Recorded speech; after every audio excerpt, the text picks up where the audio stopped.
Here we go. A businessman steps out of his hotel room holding a silver ice bucket.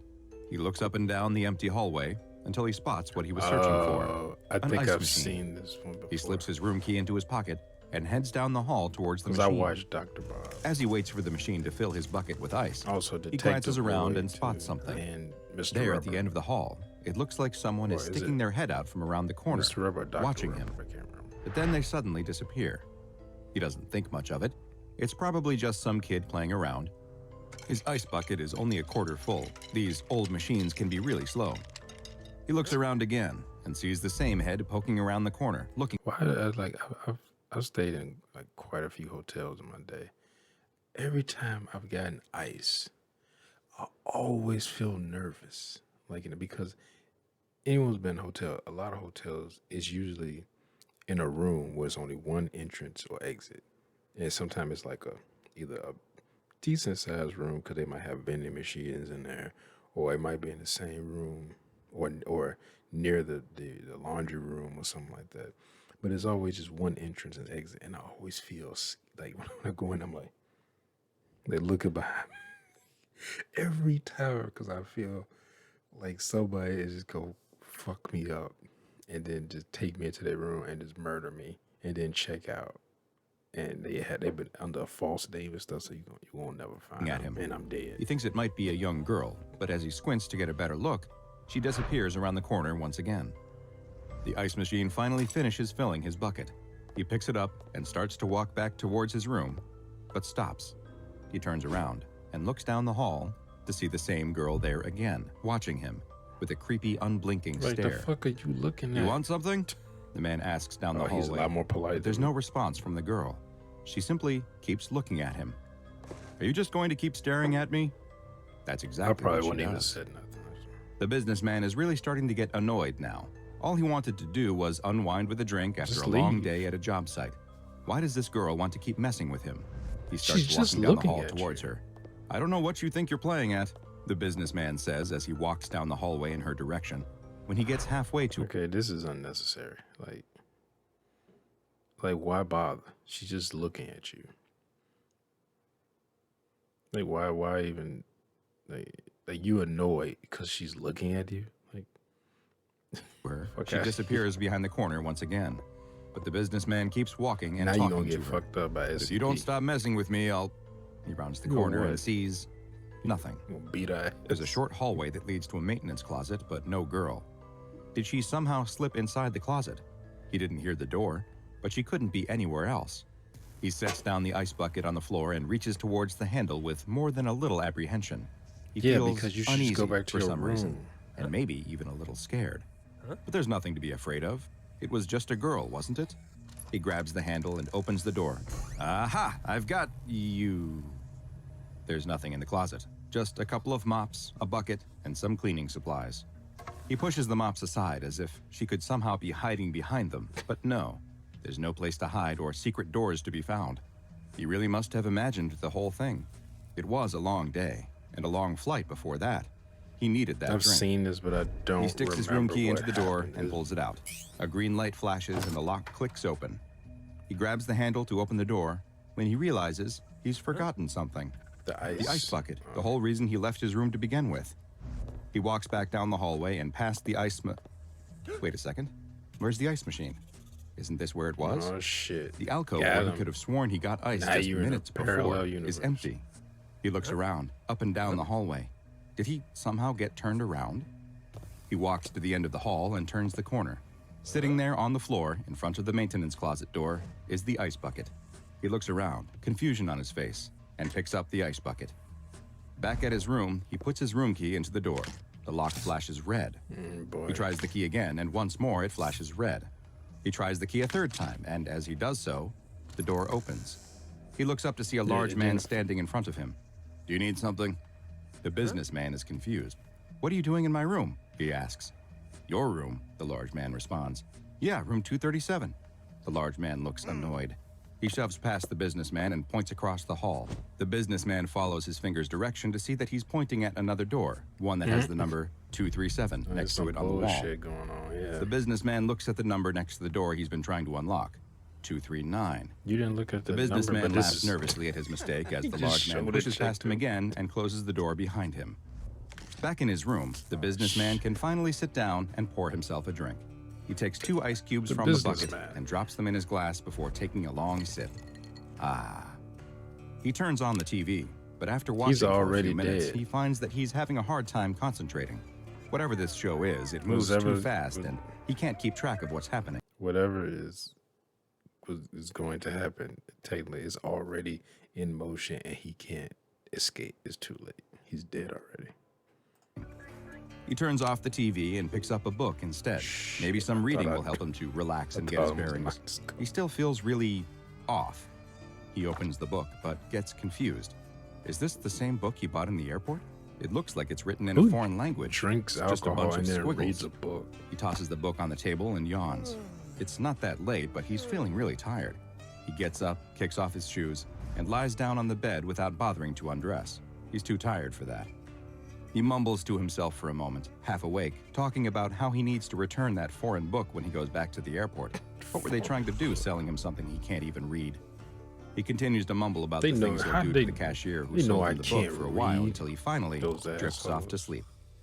His eyes open. It's dark. He must have been sleeping for a while. The room is cold, too. He goes to pull the blankets up over him, but immediately realizes that he can't move. Try as he might, his body won't respond. Not a single muscle. Paralysis. Only his eyes seem to work. He's completely paralyzed. He can't even yell for help. What happened? And what is he going to do? Did he have a stroke? Is he dying? As his mind races through all the different possibilities, he suddenly sees something. From his bed in the dark room, he can just barely make out the door to his hotel room, and he is terrified by what he can see coming through it. A figure has appeared in the door, literally in the door, as if it is phasing through the solid wood. The man is scared to death as the thing fully enters his room and turns to look right at him. Golem. The man wants to scream, Golem's but his mouth is still completely uglier numb. cousin. The figure starts crawling towards him. He can see now that it's small, smooth, and completely white. He fights as hard as he can, willing his body to move, but nothing happens. He can't so much as whisper. That is actually extremely scary because I've had sleep paralysis before, and it is like I had it. The first time I can remember having it, I was a kid. I think I was been 8 or 9, maybe somewhere around there, maybe 10. I had it at my grandmother's house. I fell asleep over there in her bedroom on the floor. And I had a horrible nightmare that because she had a closet and it was weird. Her closet was, it was like a section of the wall that was missing where you could see into the closet. Because it was like the wall that was connected to the outside. It was a window, and then it was a section missing, but you could see the rail inside the closet and the shelf of the closet. And then it was a wall, and then it was a closet door, and then it was another wall connected to the opposite wall. So she had like a bunch of like garbage bags, like full of clothes, just thrown on that side. And I remember I was asleep, and it was like a demon or something was in there growling. It was like trying to claw through the clothes, through those bags.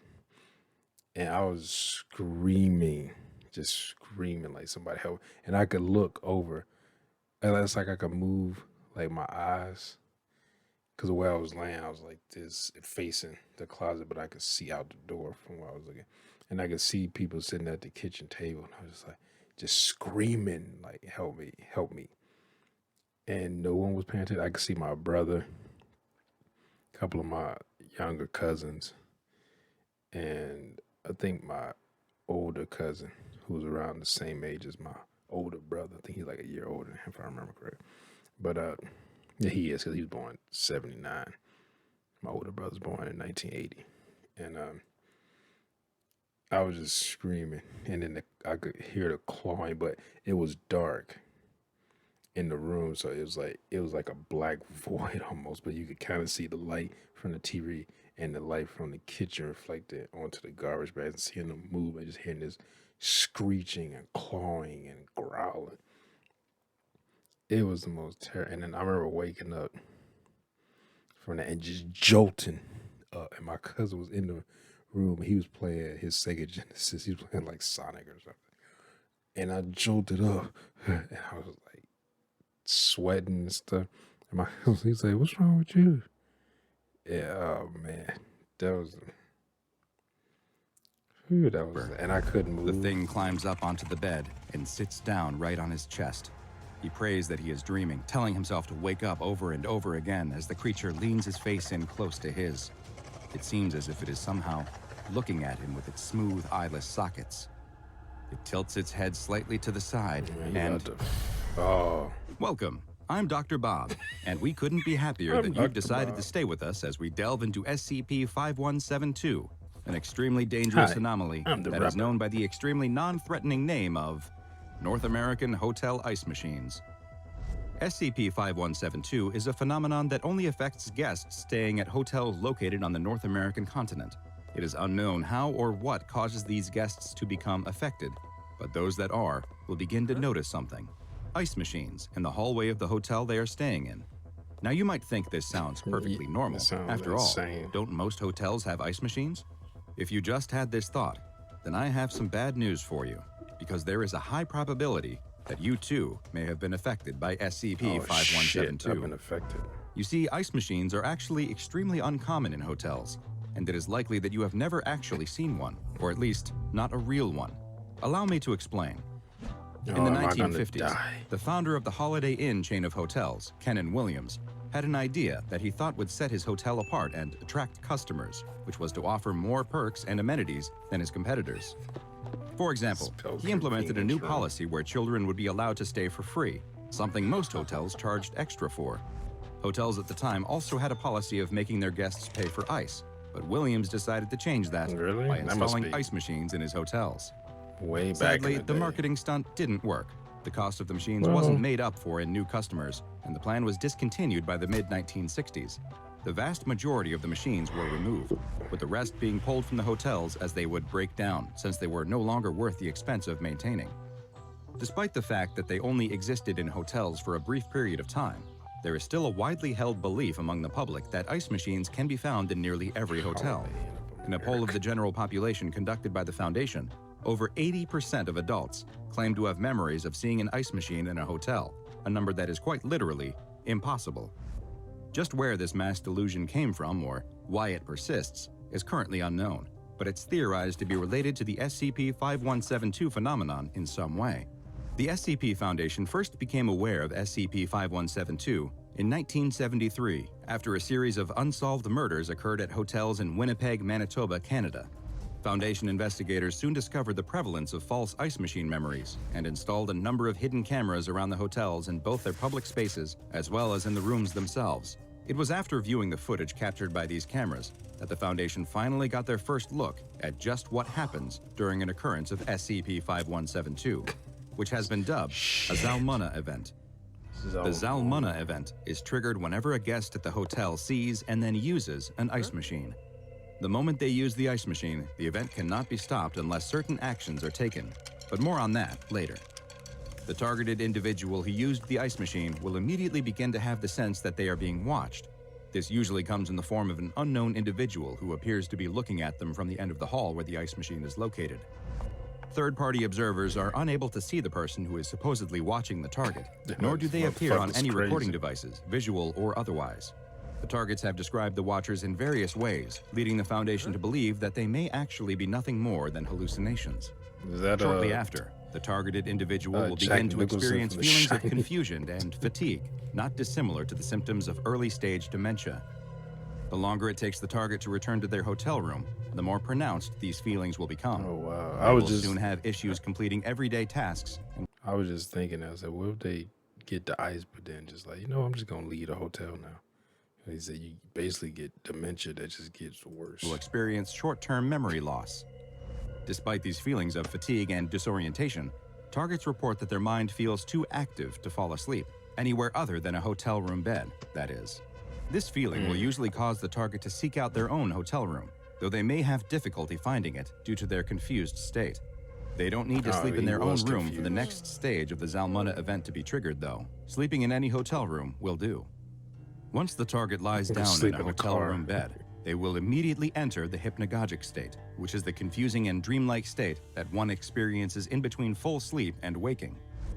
The temperature of the room will begin to lower during this period as well, until it reaches approximately 11 degrees Celsius or 51.8 degrees Fahrenheit. After about an hour, the target will enter a state of deep sleep, at which point SCP-5172-1 will finally make its appearance. The humanoid-like entity is quite diminutive in size, standing just 4 feet tall and appearing to weigh a little over 60 pounds. Its arms are twice as long as normal humans, though, and the top of its head is enlarged as well. Though it is not visible to observers present in the room, cameras are able to record the creature. After phasing through the door of the hotel room, the 5172-1 entity will begin crawling towards the sleeping person, who will wake up to find that they are in a state of sleep paralysis. The entity will climb up onto the bed and sit on the person's chest. It will move its smooth-skinned face close to the target's before opening its mouth, revealing a long, thin, proboscis-like appendage that it inserts into the target's eye sockets. It's long been theorized that it may be administering some type of paralytic or anesthesia directly into the brain, so that it can then engage in the next stage of the Zalmunna event, harvesting. The 5172-1 entity's chest then opens to reveal a pair of tools. It will take the tools out of its chest and use them to begin extracting 4-centimeter cubes directly from the target's body. Flesh, muscle, organs, and even bone will all be cut and scooped out with the same ease, which it then places inside of its own chest cavity. While it starts the process extremely slow, collecting just 2 cubes per minute at first, it quickly ups its pace to as many as 50 cubes per minute, leading to the entire harvesting process typically lasting 2 to 3 hours. Once it has finished harvesting, the creature will simply place its tools back inside its chest cavity, crawl back towards the hotel room door, and phase through it once more. But the horror is far from over. SCP-5172-1 collects all of the organic material from the target during the harvesting process, all except for the central nervous system, which includes the spinal cord, peripheral nerves, the retinas, and the brain. These are left lying on the hotel room bed after 5172-1 carefully cut and scooped around them. And the truly horrifying aspect of the Zalmunna event is that the target is still alive at this point and will continue to live for several more hours in this condition. Even worse, reports from targets who had the Zalmunna event interrupted while in the middle of the harvesting process described being fully conscious the entire time. It now appears that the proboscis-like appendage that 5172-1 inserts into the target's eye does not appear to be an anesthetic agent at all, since the same rescued targets reported feeling excruciating pain. Instead, it seems that the purpose of the entity's appendage is to ensure that the victim stays conscious through the whole process, fully aware of each cube being removed from their body, helpless to do a thing to stop it. As mentioned, the triggering of a Zalmunna event is not a guaranteed death sentence and can be stopped. While much faster than humans, SCP-5172-1 entities aren't especially strong and sustain damage much like a human would. Once it begins harvesting, the entity will become visible to others and can be terminated by the same methods that would kill a human, such as with gunshots or stab wounds. However, simply killing the entity isn't enough. The affected ice machine must be physically removed from the premises in order to prevent a new instance of SCP-5172-1. What happened to the ice machine? Once triggered through the use of an affected ice machine, the only way to completely stop a Zalmunna event is for the target to leave the hotel and sleep in a private residence, which will prevent SCP-5172-1 from appearing. If the target sleeps in any bed in the same or even a different hotel, the event will continue. Efforts are underway to better understand SCP-5172-1 entities by capturing a live specimen, but so far, all attempts have resulted in failure. Captured entities are capable of manifesting their tools and cutting out of containment, while all attempts at binding or otherwise tying down the creatures has led to them dying within several minutes. Autopsies of dead instances have revealed that, like us, they have a circulatory system, though its heart is located in its head, which explains how they can be killed by being shot or stabbed, but they lack respiratory and digestive organs. As you can imagine, The existence of SCP-5172 presents a problem for Foundation personnel So and their business do they travel. need organs? Agents who must stay in hotels rather than SCP safe houses are briefed on the anomaly and required to wear heart rate monitors that can detect when an elevated heart rate occurs that may be connected to a Zalmunna event. Social media, Just text stealing messages, organs of and other somebody forms else of or communication itself. from devices that are connected to hotel Wi-Fi systems are monitored at all times for any references to ice machines, and any mention triggers the dispatching of a containment team to the site who will attempt to identify and remove both the ice machine and the targeted individual from the premises. But you're coming with All us. ice machines discovered at locations thought to be affected by SCP-5172 are then relocated to Site 30.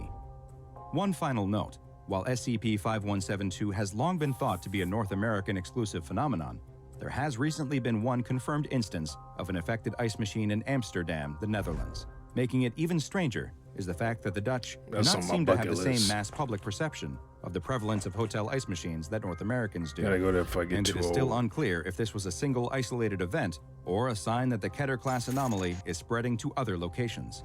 Only time will tell. But in the Well, I guess it meantime, makes even sense if you're for it to staying be outside Keter. of North America and want a frosty drink, consider paying the outrageous fees and grabbing an already cold one from the minibar. If you don't, you might find that you're paying for your refreshing beverage with much more than a pound of flesh. Now go and watch another entry from the files of Nice, Dr. I Bob, like that. like SCP-150, the body-stealing parasite, for another anomaly that wants nothing more than to get inside of your body. And make sure you subscribe and turn on notifications so you don't miss a single anomaly He's like, as we "Nah, delve I further got my and own further into the ice SCP maker, Foundation's motherfucker. classified Fuck outta archives. here." Oh, he's got a cooler. I like how the thing was like, oh, I can't kill you. That is the most batshit crazy thing. Like, this thing is taking you piece by piece by cutting little squares until there's nothing left but your nervous system. And you still alive and you can live that way for several hours before you die. And you feel all of this. But aren't your like nerve endings just laid out on that bed so that wouldn't that just be just firing? You would think that person would go into shock or something. But that reminds me, like it was I think the last hotel was that the last hotel? The last hotel I stayed in was when I went to Vegas, and I think it was the Palms. Well, it was Palm, I think. I don't remember them having an ice machine. I had a fridge, like a little mini fridge in my room, but you could put. And it basically had like two sides. That one side where you can buy stuff, so you take stuff out. It, I guess sends a signal or something down to say, "Oh, I took something out." And they'll charge me, later for when I check out. But they had another part where I could put stuff in a fridge. But I don't remember seeing a ice machine. But I've seen and used ice machines in pretty much every hotel I've been in.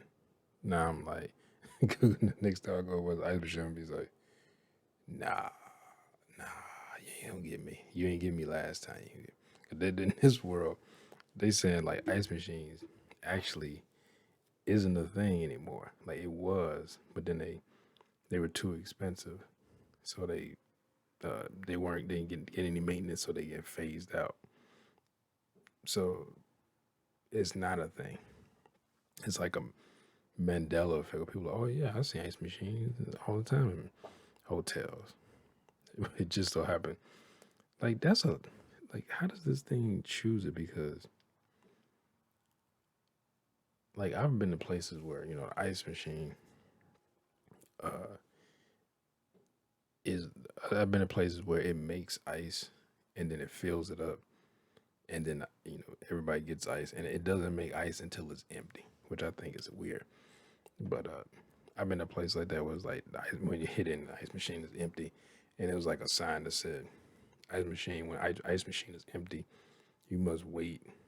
It was like an hour or something, 2 hours or something for it to fill back up. I was like, man, it's like what? That don't even make sense. It's like hell, ice machine, my refrigerator. Like as soon as that ice The ice machine is full, it'll stop making ice. But as soon as it starts going down, it'll make new ice. I mean, which was actually a problem because it makes ice and then it starts freezing into the back underneath the ice because like an ice tray that fills with water and then it turns it like that, drops it into like this ice like bucket in the refrigerator. That way, when you outside, you press the button for the ice, it falls out and into the cup, or whatever. But that thing it'll freeze if it's full of ice. So I have to cut it off now. It'll freeze the back and it'll block the ice tray. So it'll freeze all the way underneath and freeze onto the ice tray so it can't turn anymore. But it's not going to turn anyway because it's full of ice. But when that happens and I start using ice, it won't make it. And then that'll fuck up the thing because it's trying to turn and it can't. So it'll end up breaking because that happened in a apartment that had ice. It made ice and it made ice very similar to that. In that way, and I never like you could see it in the back too, where it was like the ice was getting thick and freezing up and thing. And I just didn't even think about it. I don't know why. And I should have went back there and chopped the ice off of there because I couldn't actually turn it off, which was weird. And it ended up breaking and had to be replaced. But because it stopped making ice, and I'd tell the management, and they had to come in and they said, "Oh, we had to replace that whole thing because they told me it froze up there, and since it was trying to turn, the mechanism broke, and then it just wouldn't turn anymore." So, but that like I wonder if this thing, what if multiple people, is it? Because it seems like it's multiple of these things. Because they said it could be killed, so it's a bunch of these things. I guess so if multiple people go in one hotel, they can be they can multiple of them can get multiple people. Plus, like, can this thing teleport? Because like it's multiple hotels throughout the United States, and then it said it actually now has discovered one in Amsterdam. So now it's starting to spread out, probably because the SCP Foundation has been a little bit too successful with hindering them from stealing people pretty much their whole body. Like, I mean, if you take everything but the nervous system, you took the whole body, like basically. Yeah, I'd seen that one before. Like I said, I watched Dr. Bob, and I'm subscribed to my personal YouTube channel, the one I've had since I think like 2009, 2010. Like because like what was it? The beginning of the pandemic, I started subscribing. For some reason I started watching a bunch of SCP channels. I don't know why. I mean, I read up on SCP years prior. Like I think it was like about 2010. I think I started reading that, discovered it, and I can't remember. I was like, somebody tell me about it. Now I'm forgetting shit, or I just happened to discover it.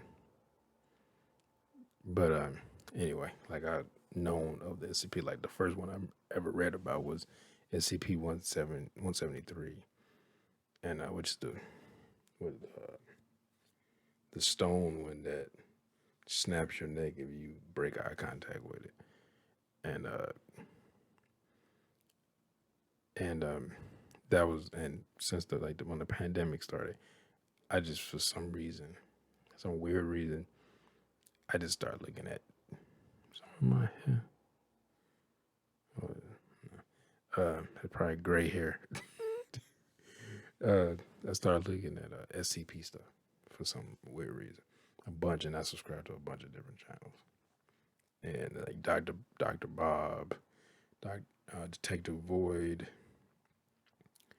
the Rubber,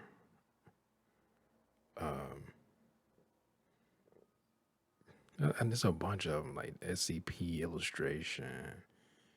Off the top of my head, there's a bunch of like channels that do SCP stuff. Some channels they don't do solely SCP stuff. They might do reactions, and SCP narrations and other stuff. But yeah, I just start for some reason start looking at, just start binge watching like a bunch of stuff, like all day. When I wasn't at work, I was all day watching SCP stuff. But anyway, hope I enjoyed my reaction. And if you did, make sure to hit that thumbs up button down below. Make sure to subscribe if you're new here. Hit that bell if you want to be notified when I upload new videos. Comment down below. Share this video. I'll see y'all next time. Peace.